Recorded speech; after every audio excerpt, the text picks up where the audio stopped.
اس میں حضرت شعیب علیہ السلام کا قصہ نہیں آیا تھا، وہ اب ہمارے سامنے آتا ہے۔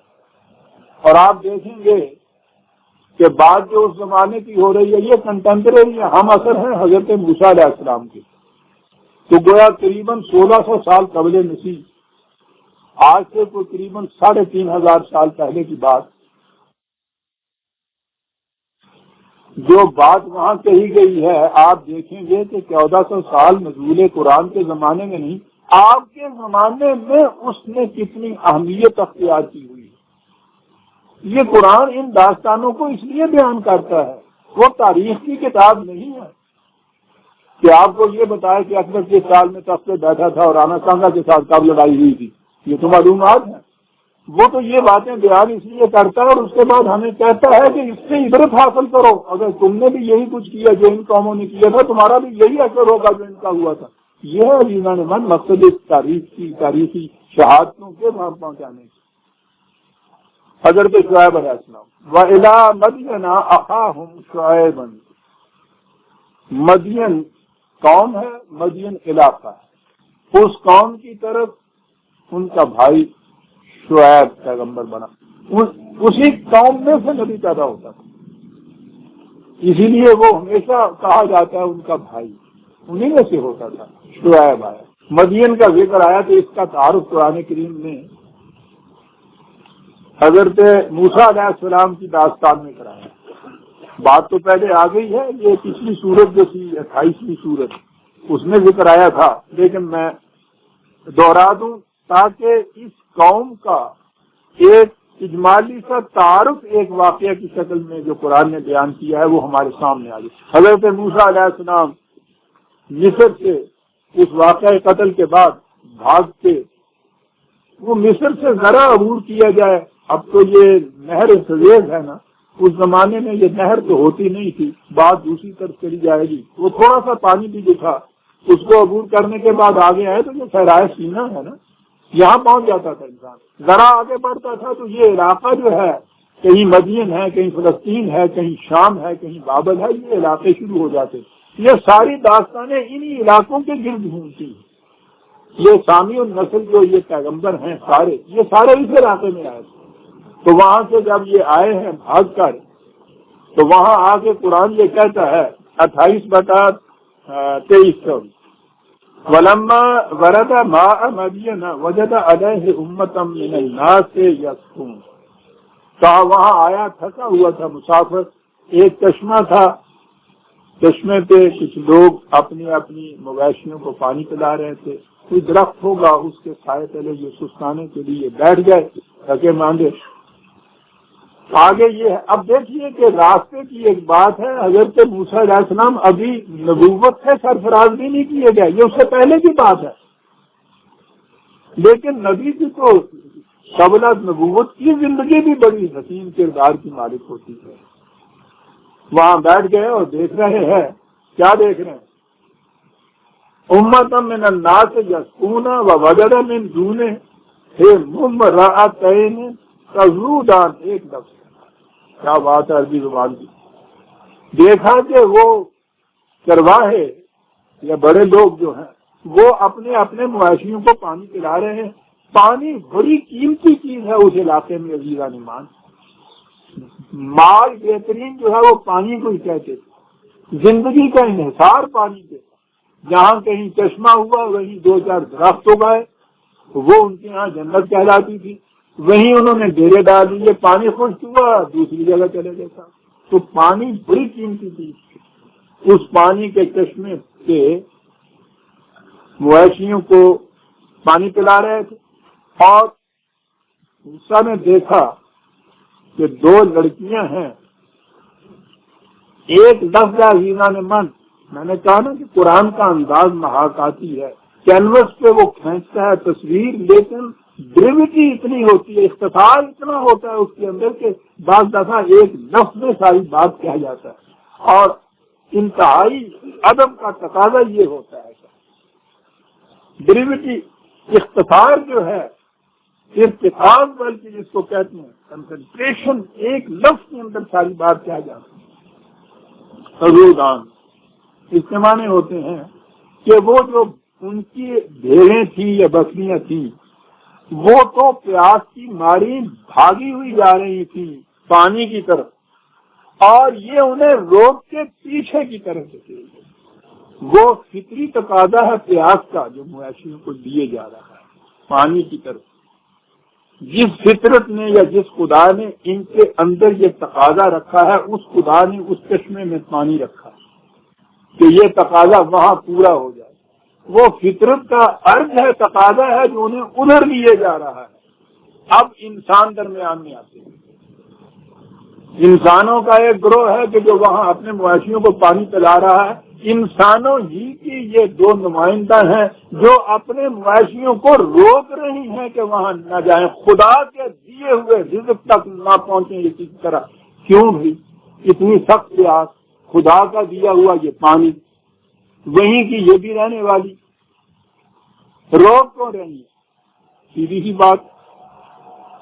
یہ اٹھے اور انہوں نے اس لڑکیوں سے پوچھا کہ کیا بات ہے؟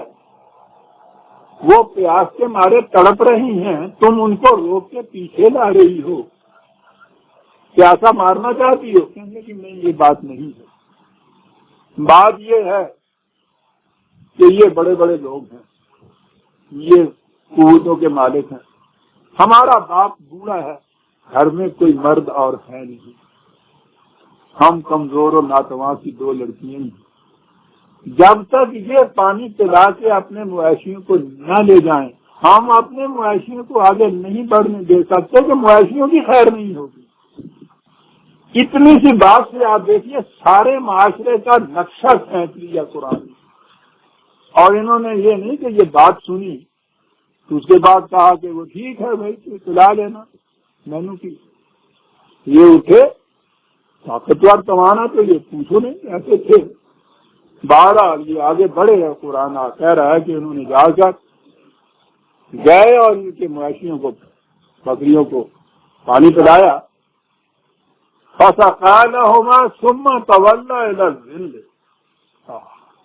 پانی پلانے کے بعد پھر اسی درخت کے نیچے آ کے بیٹھ گیا اور کہنے لگا کہ یا اللہ، مصر سے بھاگا تھا کہ وہاں انسانی استبداد نے کمزوروں پر زندگی اجیرن کر رکھی، بھاگا تھا کہ کسی ایسی سرزمین میں چلا جاؤں جہاں انسانوں کا گلا انسانوں کے ہاتھوں سے نہ گھٹے، تو چلا کہاں جاؤں جہاں میں نے آ کے دیکھا کہ اس سے زیادہ بدتر استبداد ہے۔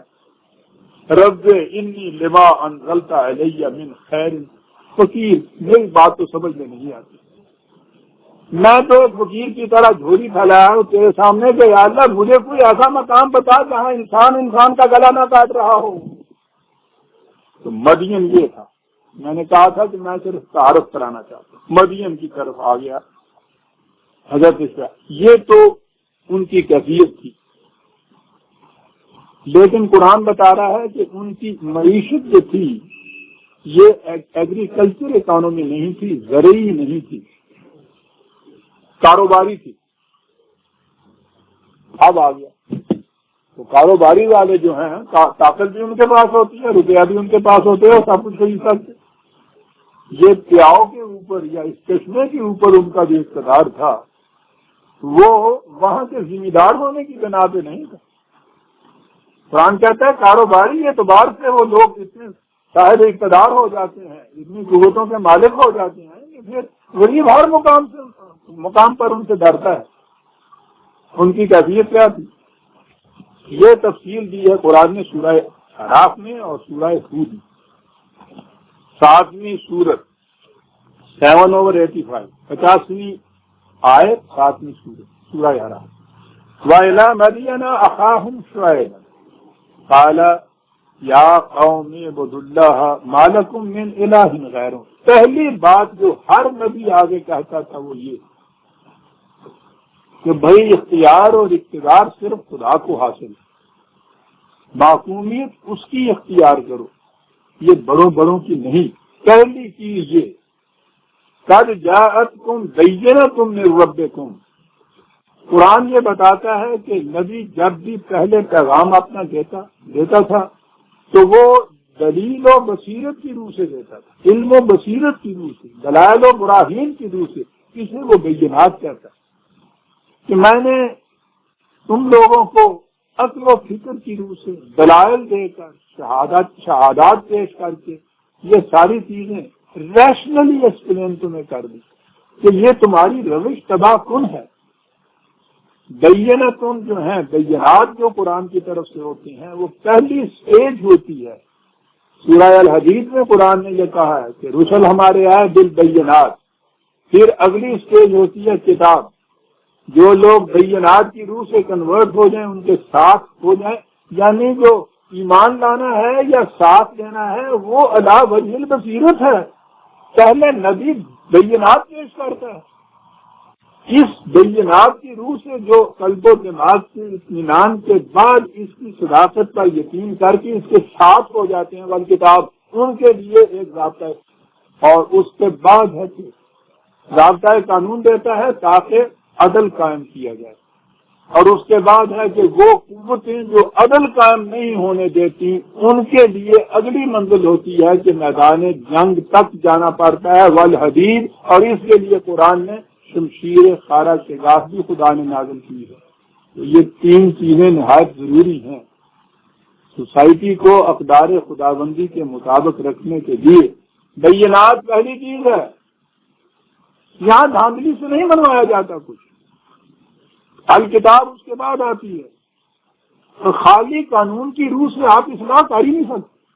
یہ تو پہلے قلب و دماغ کی نگاہ کی صلاحیتیں ہیں، ان کی ذہنیتیں ہیں، ان میں تبدیلی پیدا کرنا ہوتا ہے، پھر اصلاح ہوتی۔ اور اس کے بعد اگلی چیز یہ ہے کہ وہ دھاندلی والی قوتیں جو عدل میں زمین میں ہونے تھیں ان کے خلاف تھے، ان کی اس زبردستی کو روکنے کے لیے اٹھنا پڑتا ہے۔ اور یہ جو مدافعانہ شمشیر زنی ہے، اس کے لیے ہم نے حدید نازل کیا۔ اس میں یہ کہا ہے کہ مجرمین کے لیے، ظالمین کے لیے اس میں بڑی سختی ہے، اور انسانوں کے لیے بڑی منفعت بخش ہوتی ہے۔ وہ ظالم کو وہ روکتی ہے قوت کے زور سے، ظالم پر روک دینا مظلوم کے لیے نہایت منفعت بخش ہوتا ہے۔ بیک وقت شمشیر یہ دو کام کرتی ہے۔ اگر وہ یہ دو کام نہیں کرتی، اگر وہ صرف یہی چیز کرتی ہے کہ قتل و غارت گری کرتی چلی جاتی ہے، اس سے بڑا جرم کوئی نہیں انسانیت کی بارگاہ میں۔ بہرحال بینۃ من ربک، بات کیا کہہ رہے ہیں؟ پیغام یہ ہے حضرت شعیب علیہ السلام کا، جہاں جہاں یہ داستان آئی ہے یہ پیغام ہے، فَأَوْفُوا الْكَيْلَ وَالْمِيزَانَ وَلَا تَبْخَسُوا النَّاسَ أَشْيَاءَهُمْ۔ الفاظ تو یہی ہیں کہ ماپ تول پورا رکھا کرو، ڈنڈی نہ مارا کرو، کم نہ تولا کرو، خالص چیزیں دیا کرو، ملاوٹیں نہ کیا کرو۔ بات تو یہ اتنی سی ہے، لیکن آپ دیکھیں گے کہ اکنامکس کی دنیا کے اندر بنیادی چیز یہ ہے، یہ صرف ایسے ہی نہیں ہے کہ ماپ اور تول کا قصہ ہے کہ کپڑے والے کی دکان کے لیے یہ ہے یا سبزی یا گوشت فروش کے لیے ہے کہ وہ ماپتا ہے، یہ تولتا ہے، کہ یہ جو قرآن نے دی ہیں ڈائریکشن یا یہ جو ہدایات دی ہیں یہ صرف ان کے لیے نہیں ہے کہ جو وہ گز اور ترازو لیے جاتے ہیں۔ یہ تو اکنامک کا بہت بڑا مسئلہ ہے، یہ تو تبادلے کا سوال ہے، بدل میں کیا چیز دی جائے، اور اس کا میدان بڑا وسیع ہے۔ ابھی میں عرض کروں، یہ جو سسٹم ہے اکنامک کا، جو آج ہمارے ہاں اکنامک سسٹم ہے یا کامرشل ہے، بزنس کی سائڈ ہے، کاروباری سائڈ ہے، خواہ اس میں صنعت گری انڈسٹری کیوں نہ آ جائے، سوال یہی ہے۔ اس نے کہا یہ ہے کہ جس سے جتنا لیتے ہو اس کو بدلے میں اتنا دو، سوال ختم۔ اب اگر اسے آپ بھنڈی چوری سے شروع کر دیتے ہیں تو وہاں سے شروع کر دیجیے، لٹھا خریدنے کے لیے کرتے ہیں تو وہاں سے بھی بات شروع ہو جائے گی، اور بلند ترین آپ کے یہاں جو لین دین کا معاملہ انسانیت کا آتا ہے وہاں بھی لے جائیں گے، اصول یہی ہوگا، بات یہی کہی ہے کہ جتنا کسی سے لیتے ہو اس کے بدلے میں اتنا اس کو دو۔ دیکھتے ہیں قرآن کی جامعیت کتنی بڑی ہے۔ اب یہ جو بات تھی، اگلی بات نے اس کو واضح کر دیا کہ ان احکام میں وسعت کتنی تھی. یہ محدود نہیں تھے صرف یہ ترازو کی ڈنڈی مارنا یا وہ گرا کم کرنا گز کے اندر، بلکہ یہ بہت بڑا ایک اصول تھا. اسی لیے یہ کہہ کے کہا بلا تفسدوا فی الارض بعد اصلاحھا، بڑی مشکل سے وہ نظام یہاں قائم کیا تھا پہلے نبی نے یا پہلے آنے والوں نے، جس میں جو کچھ کوئی دیتا تھا اس کے بدلے میں اس کو اتنا مل جاتا تھا. یہ اصلاح ہے. تم اس اصلاحی نظام کے بعد ناہمواریاں مت پیدا کرو. یہ جو صلح اور فساد کے لفظ قرآن میں آتے ہیں، میں کئی دفعہ کہہ چکا ہوں کہ ہمارے نزدیک تو اب فساد کے معنی یہ دنگا فساد ہی رہ گیا ہے نا، اور صلح صفائی رہ گئی. یہ تو قرآن کی بنیادی اصطلاحات ہیں، نظام کی بنیادیں اس پہ قائم ہیں. اصلاح کا لفظ جو ہے اس کے معنی ہمواریاں پیدا کرنا ہوتا ہے، اور فسادہ کے معنی ناہمواریاں پیدا کرنا ہوتا ہے. جیسے حسنات کے معنی توازن برقرار رکھنا اور سیئات کے معنی توازن بگاڑ دینا ہے. یہ گناہ اور ثواب کے الفاظ سے عزیزان ایمان اور بات سمجھ میں نہیں آتی. کسی دور میں ٹھیک ہے اسی کو گناہ کہا کرتے ہوں گے، لیکن آج تو وہ بات ہماری سمجھ میں نہیں آ سکتی. آج تو آپ کے یہاں جرم اور گناہ ان کے لیے بھی الگ الگ لفظ ہو گئے. مولوی صاحب کہتے ہیں کہ اس کے کرنے سے گناہ ہوتا ہے، وہ سپاہی کہتا ہے کہ یہ جرم ہوتا ہے.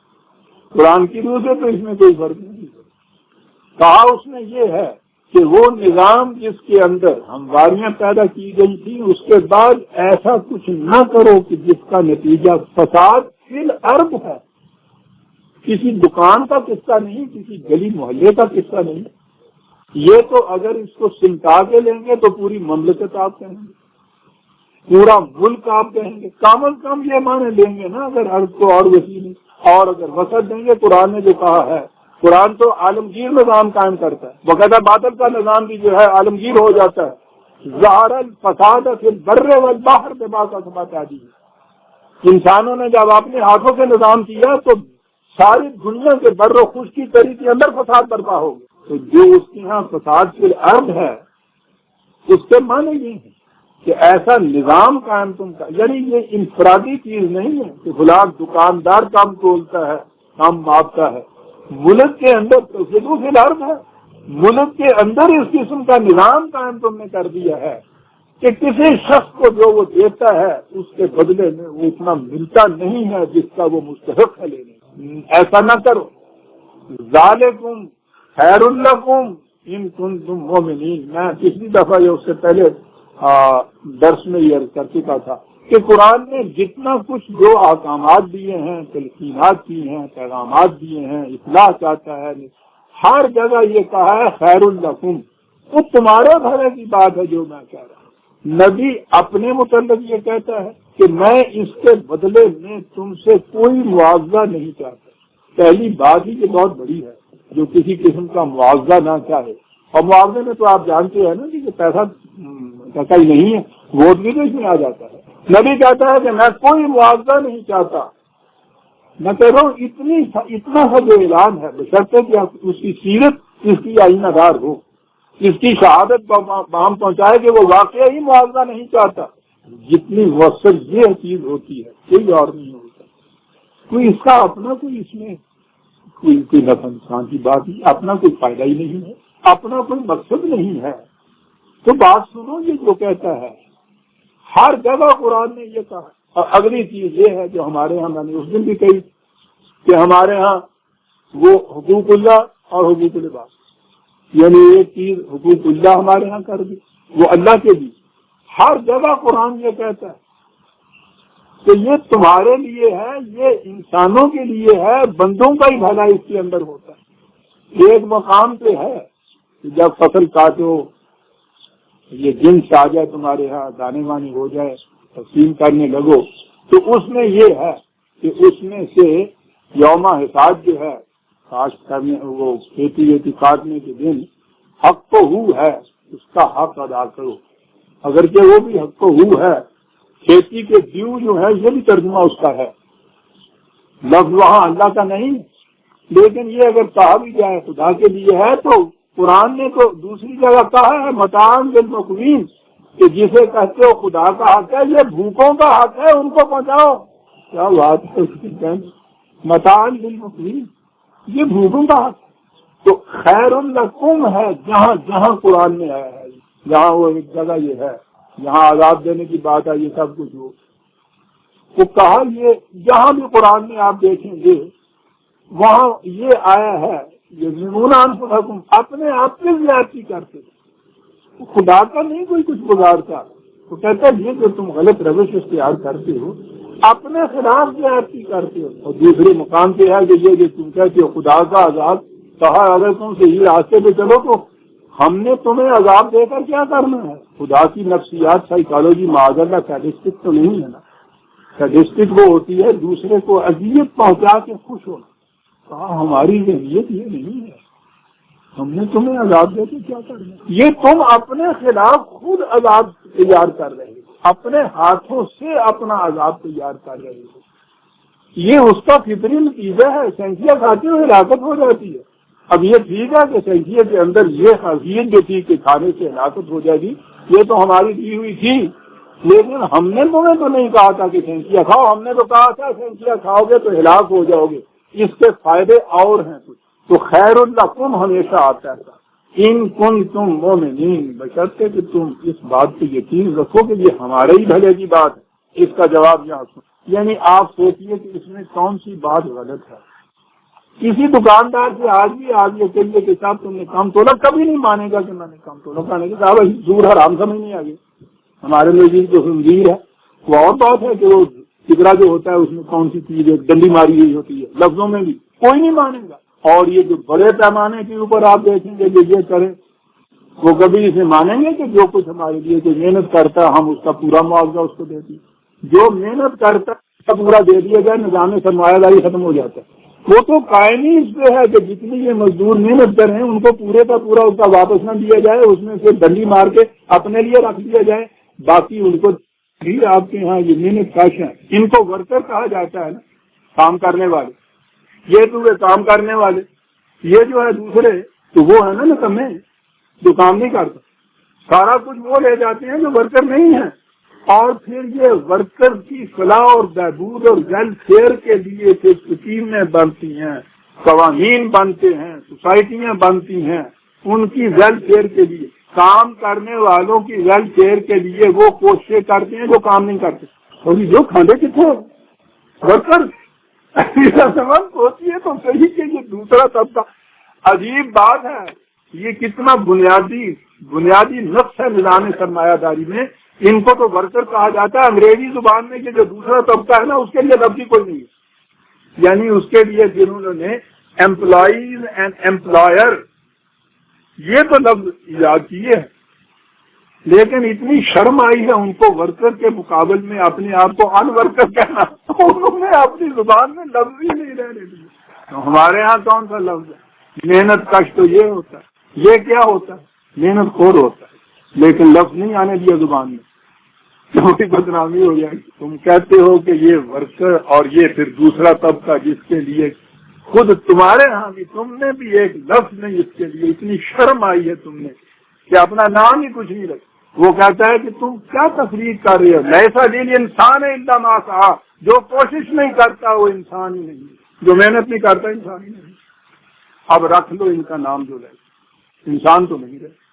انسان تو وہی ہے جو محنت کرتا ہے اور اس کو وہی ملتا ہے جس کے لیے وہ محنت کرتا ہے. سیدھی سی بات ہے. یہ کیا مانے یہ ورکر اس کے بعد نان ورکر، وہ اس کو لیتا ہی نہیں، کہیں نہیں. سارے قرآن میں ما یقتدون، جو کچھ تم محنت کرتے ہو، جو کچھ تم کماتے ہو، جس کے لیے تم محنت کرتے ہو، جزاء وفاق پورے کا پورا وہ تمہارا ہے. تو اب دوسرا طبقہ کہاں سے آئے گا؟ وہ تو اس کے لیے کہتا ہے کہ وہ سب کا سب تمہارا ہے. بعد میں یہ کہہ رہا تھا کہ انہوں نے یہ بات کہی تو نظر بظاہر نظر آ رہا ہے کہ اس کے جواب میں یہ کوئی کیا کہے گا. ایک دکاندار یہ نہیں کہتا کہ ہاں صاحب واقعی میں ڈنڈی مارتا ہوں، میں پورا نہیں تولتا، میں کم ماپتا ہوں. تو بڑے پیمانے تو کون اقرار کرے؟ قال الملأ الذین استکبروا من قومہ، میں نے پہلے بھی کبھی کہا تھا قرآن نے یہ لفظ جو ہے ملا ہر جگہ یہ استعمال کیا ہے کہ جب بھی کوئی اصلاح کی بات کسی ریفارمر نے نبی نے آ کے کہی تو قوم کا یہ طبقہ جسے وہ ملا کہتے ہیں، اب ہمارے ہاں سرداران قوم یا رئیسان قوم یہ اس کا ترجمہ کیا، قرآن تو بنیاد پہ چلا جاتا ہے نا۔ ملا کے معنی ہوتے ہیں کہ جن کے گھر کی کوٹھیاں دانوں وانوں سے بھری ہوئی ہوں، جنہاں دے بھانڈے پڑے ہوئے ہوں۔ اب فرق دو یا وہ جنہاں دے بھانڈے پڑے ہوئے نے ٹھیکو جنہاں دے خالی نے تو سویر نو اٹھ کے پھر تر جانے خالی نے جو کہہ دے وہ کر دے۔ اتنا جامع لفظ ہے عزیزان ایمان کے، اور پھر اس کے بعد جنہاں دے بھانڈے پڑے ہوئے ہوں، جن کے برتن بھرے ہوئے ہوں، پھر آ گئی وہی پنجابی والی مسئلہ، جنہاں دی کوٹھی چ دانے انہاں دے کمرے بھی سیانے، جن کے گھر میں کھانے کو ہو ان کے پاگل بھی دانش مند گنے جاتے ہیں۔ نگاہ ڈالیے ذرا معاشرے پہ، وہ جسے وہ کیا گیا ہے کہ از مغز 200 خار فکر انسان نمی آئے کہ 200 گدھا اکٹھا کر دو پارلیمنٹ میں تو ایک انسان جتنا نہیں وہ سوچ سکتے۔ یہ کون ہوتے ہیں، کیسے آ جاتے ہیں اس پارلیمان کے اندر یہ گدھے؟ یہ ملا اللہ دینا ہے، یہ وہی آ سکتے ہیں جن کے گھر برتن بھرے ہوئے ہوتے ہیں۔ برتن بھرے قال الملا الذین استکبروا، اور کھانے کو ملا اور استکبار آیا، ہنے کھا والے کیوں آئے کہ سب طرح جانا پیا گا کہ ان کو بھی شملے نو اپنے مایا لاؤنی شروع کر دیتی۔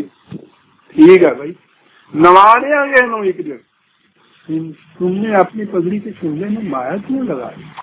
عزیزان من، میں یوں ہی یہ کھانا نہیں کہہ رہا، میں تو گاؤں کا رہنے والا ہوں، ان علاقوں کا رہنے والا ہوں۔ واقعی یہ صورت ہوتی تھی، ان کے برابر بیٹھ جانا تو تصور بھی نہیں کر سکتا۔ وہ جو شملہ ہوتا تھا پگڑی کا، وہ جو اتنا بڑا ترہ جسے کہتے ہیں، اجازت ہی نہیں تھی غریب کو یا جس کو وہ کمی کہتے ہیں کہ وہ اپنے شملے میں مایا لگائے۔ ترہ بازیاں تو ان کے لیے ہوتی اس طرح۔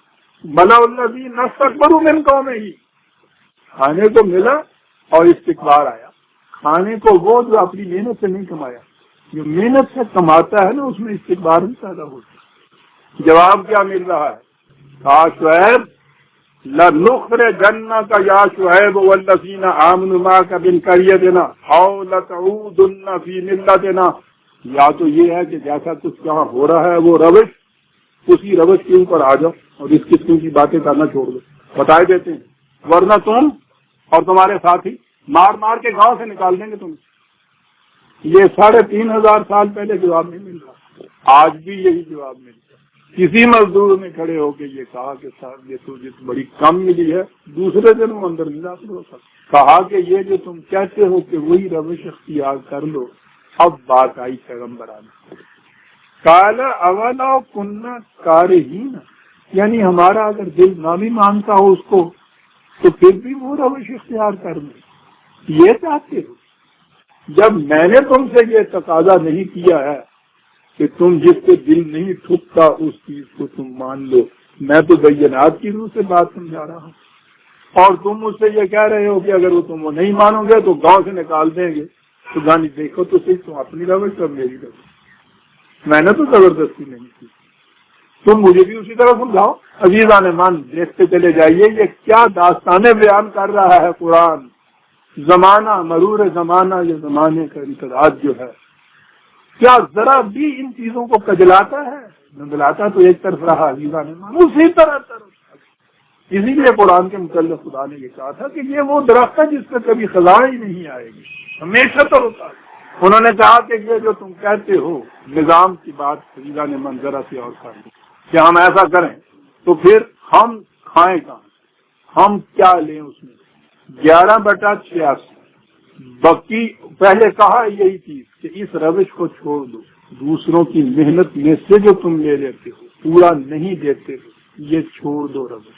کہا کہ پھر بقیت اللہ خیر لکم ان کنتم مومنین، خدا کے نظام کے مطابق جو تمہیں حصہ ملے گا وہ ہے تمہارے لیے بہتر، اگر تم اس بات کو سمجھو اور اس کے اوپر ایمان لے آؤ گے، ملے گا تمہیں، بھوکے نہیں آگے جاؤ گے۔ کہا یہ جاتا ہے کہ اگر یہ صورت ہو، تم جو کہتے ہو یہ ورکر ہیں، تو دوسرا طبقہ جو ہے وہ تنامی جو نہیں ہے، تو بہرحال یہ تو نظام یوں چلتا ہے کچھ کارخاندار ہوتے ہیں، کچھ مالک ہیں، کچھ اوپر والے ہیں، کچھ یہ مزدور ہیں. اس طرح سے کام چلتا ہے. تم یہ کہتے ہو جو محنت نہیں کرتا ہے اس کا حصہ ہی کوئی نہیں ہوتا. میں تو نہیں کہتا ہوں، تو خدا کہتا ہے. یہ نظام کیا ہے؟ قرآن کریم نے اس کو باہمی تعاون کہا ہے، کوآپریشن کہا ہے. کوآپریشن کے اندر اور مزدور اور محنت کش اور مالک کے اندر زمین آسمان کا فرق ہوتا ہے.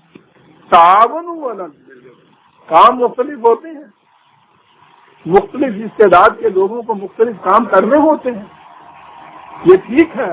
ایک صرف وہ ہوتا ہے کہ جو پلان ہی بناتا ہے وہ بھی کام کر رہا ہے.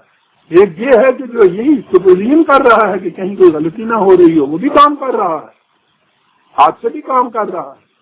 لیکن یہ سارے ایک دوسرے سے کوآپریٹ کر رہے ہیں. ان میں اونچ اور نیچ کا سوال نہیں ہے، تعاون ہے باہمی. محنت کی مختلف شکلیں ہیں، لیکن ان مختلف شکلوں کی بنا پر ان کے مدارج میں فرق نہیں آ جاتا، شرف میں فرق نہیں آ جاتا، تقریم میں فرق نہیں آ جاتا. سارے ایک جیسے. ایک مشین کے پرزے ہیں جس میں ایک پیج کی بھی اتنی اہمیت ہوتی ہے جتنی سپرنگ کی اور فلر کی اہمیت ہوتی ہے. یاد رہا ہو تو وہ مثال سن لیجیے جو میں نے کہا تھا کہ 100 روپے کے اگر 100 نوٹ ہوں تو بکھرے ہوئے تو رکھا نہیں جا سکتا، ان کو اکٹھا اوپر نیچے رکھنا ہوگا. کیا یہ جو سب سے نیچے کا نوٹ ہے اس کی قیمت سب سے اونچے کے نوٹ سے کم ہوتی ہے؟ اس دستی میں نوٹ کا مقام ان کی قیمتوں کا تعین کرتا ہے. یہ ہے تعاون. قرآن انسانیت میں تعاون چاہتا ہے. یہ بقیت اللہ ہے خیر اللہ، وہ ہے خیر تمہارے لیے. میں نے عرض کیا یہ ہے جی 11/85.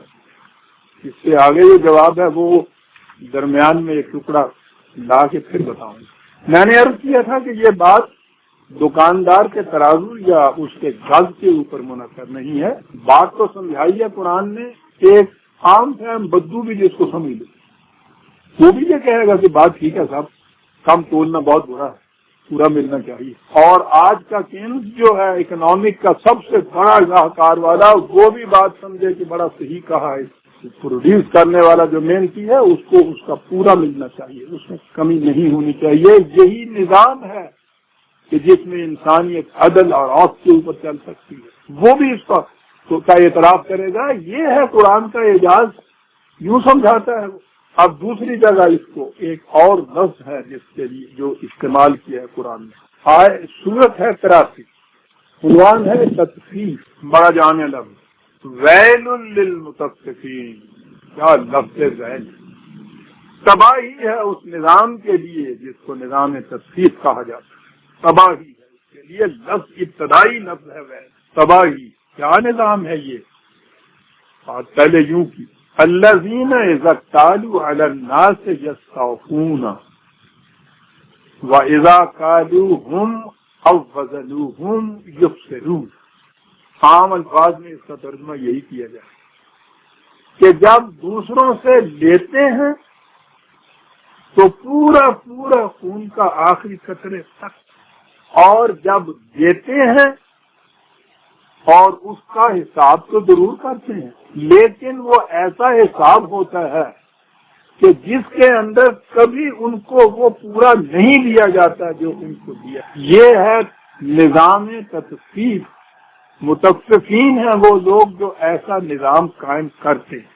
اب آئیے پہلے لفظ تطفیف لیں اور اس میں پھر دیکھیں قرآن کی باریکیاں.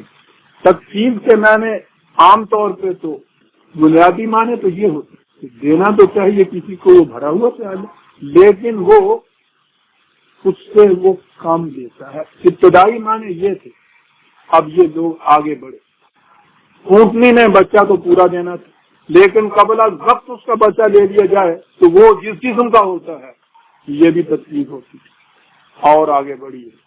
اونٹنی کے پاؤں باندھ دیے جائیں کہ ان کی مرضی کے مطابق اس کی رفتار ہو، اپنی آزادی کے مطابق نہ چل سکے. اسے تطفیف کہتے تھے. عزیزان ایمان یہ ہے وہ چیز ہے نا، وہی تعظمی کتاب. عزیزان ایمان آج کی اکنامک سسٹم میں رکھ کے دیکھیے اس کو کیا کہہ گیا ہے. اس کا وہ کام لینے والے کا، کارخاندار کا، انڈسٹریلسٹ کا یہ بزنس کا جو ہیڈ ہوتا ہے اس کا اپنا ایک نقشہ ہوتا ہے، اس حد تک اس کو چلنے دینا ہے، اس سے زیادہ چلنے نہیں، یہاں تک اس کی صلاحیتیں برومند ہو سکیں، اس سے آگے ہونے نہیں دیں، سر چڑھ جائے گا۔ کہا کہ یہ تفیق والے جو ہیں، اب سمجھ میں آئی کہ تفیق ہے کیا؟ تباہی ہے اس معاشرے کے لیے کہ جس میں کیفیت ہو کہ فرد کے اندر جتنی صلاحیتیں ہیں ان کو پورے کا پورا نشو و نما کا موقع نہ دیا جائے، ان کو نمود کا موقع نہ دیا جائے، ان کو عمل پیرا ہونے کا موقع نہ دیا جائے۔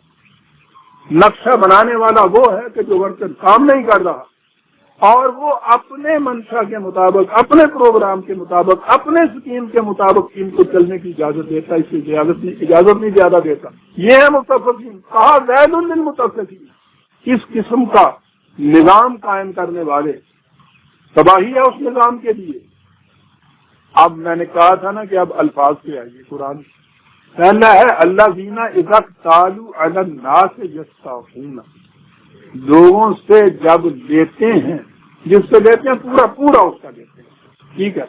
قرآن کریم کے نسخے آپ کے سامنے ہیں تو دیکھیے گا اگلا لفظ پہلا ہے اذا اکتالوا علی الناس، لوگوں سے، آگے ہے وَإِذَا قَالُوهُمْ أَوْ وَزَنُوهُمْ، یہاں چیزیں نہیں کہا کہ چیزیں جب ماپتے ہیں یا تولتے ہیں، کہا جب انسانوں کو ماپتے اور تولتے ہیں تو وزن پورا نہیں دیتے، وَزَنُوهُمْ یہ کتابیں نئے چیزیں دیگر استدیدہ، یہی بات نہیں کہ 1400 سال پہلے یہ بات کہا، کہنے کا انداز جو ہے عزیزہ نے من اشیاء سے آگے بڑھ گیا۔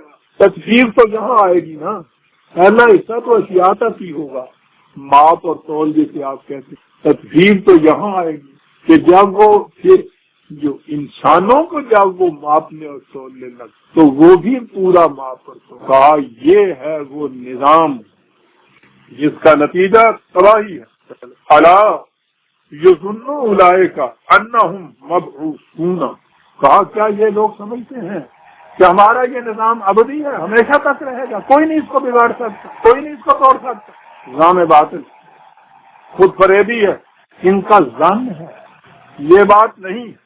انہم مبعوثون لیوم عظیم، یہ راستے سے ہٹا دیے جائیں گے۔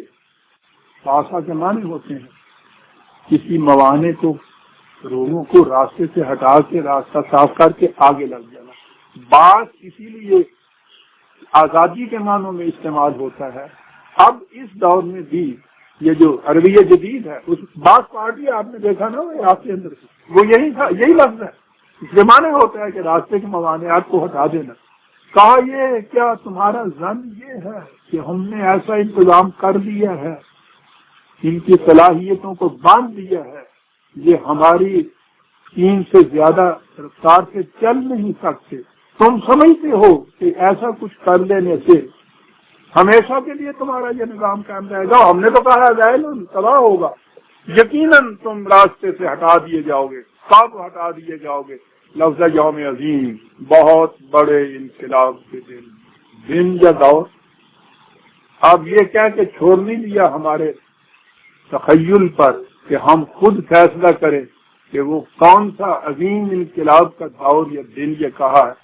کہا یوم یقوم الناس لرب العالمین، جس دن کوئی ایک گروہ، ایک پارٹی، کوئی فرقہ نہیں، جس دن انسانیت تمہارے نظام سے تنگ آ کر ربوبیت عالم کے لیے کھڑی ہو جائے گی، ہٹا دیے گا اگر آتے انسان۔ یقوم الناس یہ ہے یوم عظیم، یہ عالمگیر ہو جائے گا تمہارا نظام، یہ ساری دنیا میں یہ اکنامکس آ گئی۔ یہ جو لوگ جن کے ساتھ تم یہ کچھ کرو گے پورا دو گے نہیں، باندھ کے رکھو گے، ٹھیک ہے، انفرادی طور پر محدود حلقوں کے اندر یہ کرتے چلے جاؤ گے تو یہ ہوتا جائے گا۔ یہ جب پھیل جائے گا الناس تک، انسانیت تک، تو پھر اس کے بعد وہ تنگ آمد، بجنگ آمد جسے کہتے ہیں، الناس میں جب یہ کہے گا یقوم الناس ہو، کاہے کے لیے پھر وہ کھڑے ہوں گے؟ فساد کے لیے نہیں، دھاندلی کے لیے نہیں، خود لوٹنے کے لیے نہیں۔ اب تو جو کھڑا ہوتا ہے اس کے لیے کھڑا ہوتا ہے، پتا نہیں، اس میں یہ بات نہیں ہوگی۔ اس میں تو ایک قسم کے متفق جو ہے ان کی جگہ دوسری قسم کے متفق آ جائیں گے، اس کے لیے نہیں۔ لرب العالمین، ربوبیت عالمینی کے لیے کھڑے ہو جائیں گے جس دن یہ الناس اٹھ کر اس دن یہ راستے سے۔ یہ تھا پیغام حضرت شعیب علیہ السلام۔ اب ایک بات بڑی اہم آ رہی ہے، سورہ پر پھر آ گئی ہے 11، بڑی عظیم چیز، دین اور مذہب کا فرق۔ پھر سن لیجئے کہ بات 3500 سال سے دین اور مذہب کا فرق نظر آ رہا ہے کہ حضرت شعیب علیہ السلام کو ان لوگوں نے ایک مذہبی رہنما، ایک روحانی شخص کی، یہی ذہن میں سمجھا انہوں نے ان سے کہا کہ تم مجھے، نظر آتا ہے کہ ابتدائی دور کی یہ بات ہے، ابھی اتنی قوت حاصل نہیں ہوئی، تو ان سے کہا کہ تم مجھے صلاۃ کی اجازت دیتے ہو۔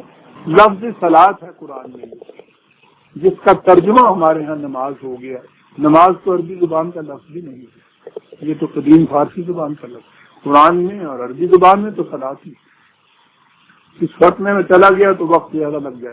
انہوں نے کہا تو معلوم ایسا ہوتا ہے کہ وہ ٹھیک ہے، انہوں نے اپنے ذہن میں سمجھ لیا کہ ٹھیک ہے پوجا پاٹ کی بات ہے نا، ہم اپنے ہاں اس طرح سے ناقوس بجا کے، گھنٹیاں بجا کے، یہ کچھ کر کے، پھول چڑھا کے اس طرح کر لیتے ہیں، گرجے والے کچھ ہمز اپنے ہاں گا لیتے ہیں، یہ بھجن گا لیتے ہیں، وہ یہ اپنے یہاں نماز کہتا ہے پڑھنے کے لیے، میں اب نماز کہہ رہا ہوں، انہوں نے سمجھا یہ ہوگا نا کہ نماز پڑھنے کو کہتا ہے تو کوئی بات نہیں، ہمارا کیا بگڑے گا اس سے، ٹھیک ہے بھائی۔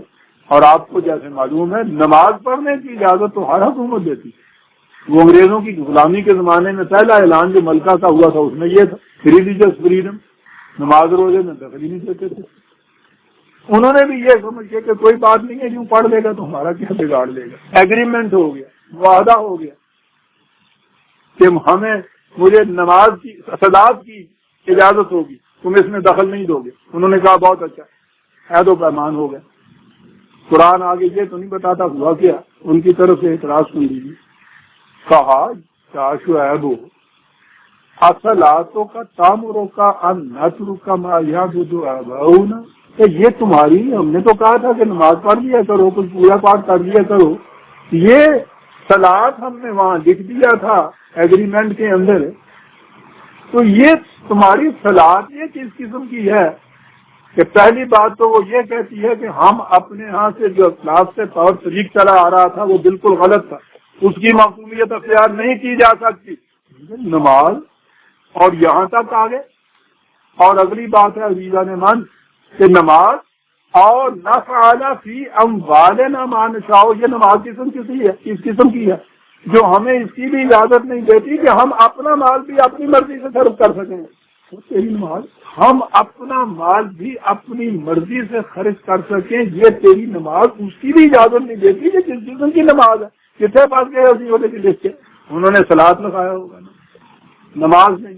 ادھر سے ہم نے ان سے نماز مانگا، انہوں نے پریئر اس کا ترجمہ کیا، کرتے رہو دن رات، اور پھر وہ معصوم تو پریئر کے سوا جانتا ہی کچھ نہیں ہے۔ وی پرے، ہائے ہائے، جب درخواست لیتا ہے یہ دوسرے انسان، صلاۃ، عزیزان من، صلاۃ وہ ہے کہ جس کا دائرہ وہاں تک انسان، ہم والے نا، یہ چیز ہے، یہ بات نہیں ہے کہ تمہارے مال میں ہم تصرف نہ کریں، یہ صلاۃ جو اس کی بھی اجازت ہمیں نہیں دیتی کہ ہم اپنا مال بھی اپنی مرضی کے مطابق خرچ نہ کر سکیں۔ کیا کہتی تھی صلاۃ کے کہاں خرچ کرو یہ مال، بتایا نہیں، ایک لفظ انا کا لا انت الحلیم الرشید، غریبوں کے غم گسار، مخلصوں کے ہمدرد، بھوکوں کے دہی خواہ، اس قسم کا رفیق القلب، یہ تم ہی ہو سو ساری دنیا کے اندر، اور نہیں کوئی رہ گیا۔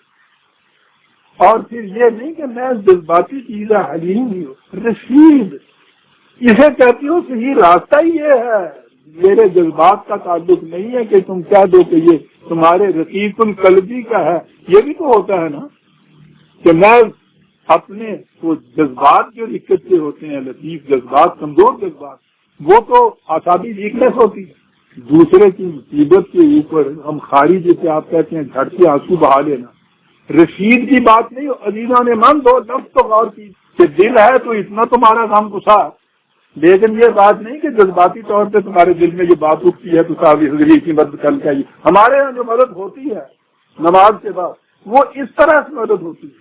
ترس کھاتا ہے آدمی، رحم کرتا ہے دوسرے کے اوپر، ہم تو ساری کرتا ہے، پتہ میرے ترس نہیں ہونا ہے. اپیلیں کرتے ہیں ہم دوسروں کے جذبات سے. یہ سب کچھ اس لیے کہ رشید نہیں ہم ہوتے، ریشنلی یہ بات ہے کہ دوسرے کے دکھ اور غم اور بھوک کے اوپر تڑپ اٹھو تم، لیکن جذباتی طور پہ نہیں، رشادت کے طور پر رشید ہو کر. میں بیان ہی نہیں عزیزان من کر سکتا، بات تو یہ ہے نہیں بیان کر سکتا. نماز میں حلیم تو ملیں گے آپ کو، ہو سکتا ہے اگر کہ اس میں قساوت والے سنگ دل جو ہیں زیادہ ہوتے ہیں. انہوں نے وہ رجسٹر بینک میں کھول رکھا ہوتا ہے نا ڈیبٹ بیلنس کا، ڈیبٹ کریڈٹ کا. ایک نماز پڑھنے سے 8 دن تک کے لیے گناہ معاف. یہ تو ہو گیا نا آپ کے یہاں کریڈٹ جو دیا آپ نے، اتنا بڑا ڈرافٹ دے دیا وہاں، 8 دن اس میں سے نکلواتے چلے جائیں گے. کتنا باقی بچے بیلنس ایک اور نماز پڑھ لیں. صلاۃ کا نظام ایک تو اس کی کیفیت قلب کی بھی کیفیت ہوتی ہے، یعنی نیستی کارے فقیہاں ایفیسر، خالص قانون کی بات نہیں ہے. جب آپ کہتے ہیں کیپ ٹو دی لیفٹ، جو شخص ساری عمر لیفٹ سے چلتا ہے بڑا ہی وہ قانون کا پابند ہوتا ہے، عمل درآمد کرنے والا ہوتا ہے، لیکن نہ وہ حلیم ہوتا ہے نہ رشید ہوتا ہے. یہ پابندی نہ تو اس کے جذبات کو متاثر کرتی ہے نہ عقل و فہم کی روح سے ہوتی ہے. حکومت نے کہا کیپ ٹو دی لیفٹ چلا جا رہا، تو کل کہے گی کیپ ٹو دی رائٹ، کچھ درمیان میں آیا تھا شاید اور وہ رائٹ پہ چلنا شروع کر دیتا، جیسے بھیڑ چلتی ہے جیسے یہ چلتا. لیکن یہ جو کیفیت ہے کہ الصلاۃ وہ ہے کہ غیر خدا کی کسی کی معبودیت کی اجازت نہیں دیتی اور کسی کو یہ بھی حق نہیں دیتی کہ وہ اپنا مال بھی اپنی مرضی کے مطابق صرف کر سکے. اور یہ نظام جو قائم ہوتا ہے نہ تو خالص جذبات سے ہوتا ہے نہ صرف آپ کے یہاں فلسفے سے قائم ہوتا ہے. اس میں جذبات اور فکر جو ہے، قلب اور دماغ جو ہے، اس دونوں کا تعاون نہایت ضروری ہے. قلب ہو جذباتی کے دوسرے کے غم کے اوپر آنکھ کے راستے سے بہنے، ہیرا بھی ہو دل تو پتھر ہے، کچھ قدر نہیں یوں ہوتی ہے. ہاں آنسو ہو کر بہ نکلے پھر جو قطرہ ہے موت. حلیم تو یہ ہے کہ دوسروں کی مصیبت کے اوپر یہ آنکھوں سے قطرے موتی بنتے ہیں، لیکن صرف جذباتی نہیں. جذبات کے اوپر کوئی بھی آپ کے ہاں کا نظام جو تعمیر ہوگا اس کو دوام نہیں ہوگا، استحکام نہیں ہوگا، ابدیت نہیں ہوگی. یہ تو ایموشنل چیز ہے نا.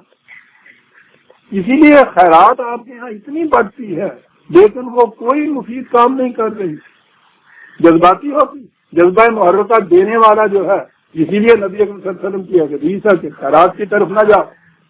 دینے والے کے دل میں تکبر پیدا ہوتا ہے، لینے والے کے دل میں احساس کمتری پیدا ہوتی. نظام کیا ہے؟ حق معلوم للسائل والمحروم، ضرورت مند کا یہ حق ہے اور وہ ایز آف رائٹ تم سے لے سکتا ہے. خیرات میں خیرات جتنی ذلیل چیز کوئی نہیں ہے. اس لیے یہ حلیم ہی صرف ہونا ضروری نہیں ہے، رشید ہونا بھی اس کے بعد ضروری ہے. تو یہ نظام وہ بال میں ایک جگہ لکھا ہے کہ ٹھیک ہے کہ قرآن دماغ کے راستے قلب پہ جاتا ہے، ایسا بھی ہوتا ہے کہ قلب کے راستے دماغ کی طرف بھی آ جاتا ہے. میں یہ کہتا ہوں کہ قرآن کی روح سے اس میں فرق ہی نہیں ہوتا. وہ اس کو حلیم بھی کہتا ہے، رشید بھی، بجا وقت کہتا ہے، ایک ہی کچھ ہے. اسے حلیم بھی ہونا چاہیے، اسے رشید بھی ہونا چاہیے. صلاۃ کا نظام جس میں کوئی شخص اپنے مال کو بھی اپنی مرضی کے مطابق صرف نہیں کر سکتا، یہ پیدا کرتا ہے انسان کے اندر ایک ذہنیت جو ایک ہی وقت میں حلم بھی ہوتا ہے، رشد بھی ہوتا ہے. حضرت شعیب علیہ السلام ان کا یہ پیغام تھا عزیزان، جیسا کہ قرآن نے کہا ہے انہوں نے اس کی مخالفت کی، کرنی تھی، مخالفت کی اور اس کے بعد فَكَذَّبُوهُ فَأَخَذَتْهُمُ الرَّجْفَةُ فَأَصْبَحُوا فِي دَارِهِمْ جَاثِمِينَ. انداز ایسا کہا ہے کہ رات کو جیسے بڑے اطمینان سے سوئے، صبح اٹھے تو سب کچھ تباہ ہو چکا. یوں کہا جب رات کو آرام سے اطمینان سے سوئے. یہ بات یوں نہیں ہے کہ یہ 4 گھنٹے کی یا 10 گھنٹے کی بات ہے. نہایت اطمینان سے زندگی بسر کر رہے تھے، خود فریبی کے اندر سو رہے تھے. بہت عجیب بات ہے، جاگتے بھی سو رہے تھے اور جب شعور کی آنکھ کھلی ہے تو سب کچھ ارد گرد اندر ہو ایک رات کی مہلت بھی نہیں ہے۔ دیدی بہت اچھا، دیدی کے خون ناح سے پروانہ شمع راز، تم نے غور کیا کہ شمع نے پروانے کا ناحق خون کیا، دیدی کے خون ناحق کے پروانہ شمع راز، چندہ امانہ داد کے صبر سہر تو نہ دے، اتنی مہلت اس نے دی نہیں دی کہ رات کا صبح ہی کر دے، صبح سے پہلے ہی گزاری دے۔ دیدی کے خون ناحق کے چندہ امان نہ داد کہ صبر سہر سنا دے، یہ ہے فَأَصْبَحُوا فِي دَارِهِ، رات سوئے تو بھلے، صبح اٹھے تو بجھی ہوئی شمع تھی، بس اس میں سے دھواں اٹھ رہا تھا جو بتا رہا تھا کہ ان کی داستان کیا ہے۔ سورہ العنکبوت کی آیت 37 تک آ گئے اور اس کے بعد پھر قرآن دوسری اقوام کی طرف اشارہ کرتا ہوا آگے بڑھتا چلا جاتا ہے، اور ہم ان کی داستانیں پہلے بیان کر چکے ہوئے ہیں، ہر چیز سے ہم آئندہ لیں گے۔ ربنا تقبل منا انک انت السمیع العلیم۔